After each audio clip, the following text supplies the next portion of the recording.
치앙마이 왓 수안독 사원 뒤편에 있는 어마어마하게 큰 불상, 프라짜오 까우뜨 이야기입니다. 아, 네. 프라짜오 까우뜨. 정말 유명하죠. 네, 이게 그냥 크기만 한 게 아니라고 들었어요. 이야깃거리가 정말 많더라고요.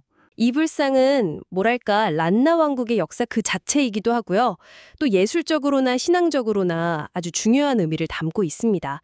이름부터가 좀 독특해요. 프라짜오 까우뜨, 특히 까우트, 이게 무슨 뜻인가요? 뜨라는 게 옛날 란나 시대에 쓰던 무게단이에요. 아, 무게단이군요. 네, 지금은 잘 안 쓰는데 닐뜨가 한 1000킬로, 뭐 1200킬로 정도로 보기도 하고요. 와, 1톤이 넘네요. 그렇죠. 그런데 이름이 까오뜨잖아요. 까오가 태국어로 구니까. 그러니까 구뜨, 대략 한 9000kg, 그러니까 9톤 정도 되는 무게의 불상이다. 뭐 이런 뜻이 이름에 담겨 있는 거죠. 진짜 어마어마한데요? 그럼 실제 크기는 어느 정도나 돼요? 이게 앉아 계신 좌대폭만 해도 한 3m 가까이 되고요. 네. 높이는 4.7m, 정말 거대한 청동불상입니다. 아마 란나 양식 청동불상 중에서는 제일 클 거예요. 아니, 이렇게까지 큰 불상을 대체 누가, 왜 만들게 된 걸까요? 뭔가 특별한 사연이 있을 것 같은데요? 네, 있죠. 이게 불기 2047년, 그러니까 서기로는 1504년인데요. 당시 란나 왕국의 왕이었던 프라 무앙깨우라는 분이 만들라고 명을 내렸어요. 아, 프라 무앙깨우 왕? 네. 근데 원래 목적은 지금 있는 왓수안독이 아니었어요. 치앙마이 성 안에 있는 왓프라싱이라고 아주 중요한 사원이 있거든요. 네, 알죠. 거기 주불로 모시려고 만들었던 거죠. 왕의 어떤 위엄이나 불심을 좀 보여주려고 했던 것 같아요. 그런데 왜 지금은 왓수안독에 있는 거죠? 왓프라싱이 아니라? 옮기다가 뭐 문제가 생겼나요? 혹시 너무 무거워서? 아, 정확하십니다. 네. 불상이 다음 해인 1505년에 딱 완성됐는데 이게 너무 크고 무거워서요. 아하, 도저히 그 치앙마이 성 안으로 옮길 수가 없었던 거예요. 진짜로요? 네, 심지어 뭐 옮기는 거 하면 불상이 막 눈물을 흘렸다더라, 수레가 부서졌다더라, 뭐 이런 전설까지 있을 정도예요. 와, 대단하네요. 그래서 결국에는 프라 무앙깨오 왕이 자기 왕궁 건물을 헐어서 이 불상을 모실 법당을 왓수안독 근처에다가 지어줬고요. 그 엄청난 크기 때문에 운명이 바뀐 거네요. 진짜 재밌는 이야기인데요. 그럼 예술적으로는 좀 어떤가요? 란나에서 가장 아름다운 불상, 뭐 이런 말도 있던데요. 네, 맞아요. 그런 평가를 받습니다. 일단 자세는 항마 촉지인 부처님이 깨달음 얻기 직전에 악마를 물리치는 그 모습이죠. 네네. 전체적인 양식은 란나 양식 중에서도 좀 더 우아함이 강조된 스타일이에요. 얼굴은 약간 계란형으로 부드럽고 머리카락은 작은 소라 모양, 나발로 촘촘하게 표현되어 있고요. 머리 위에는 불꽃 모양 장식, 6개가 있고요. 근데 란나 고유의 양식 말고 다른 지역 영향도 좀 있다고요? 네, 그게 또 흥미로운 지점인데요.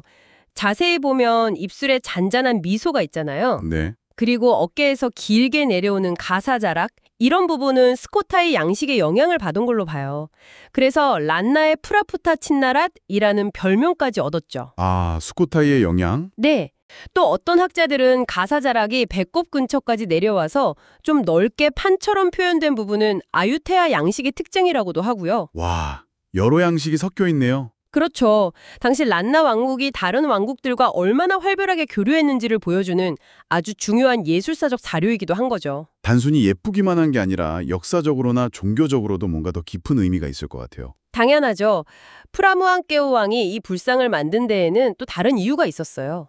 당시 란나 불교계가 두 개의 종파로 좀 나뉘어서 갈등이 있었거든요.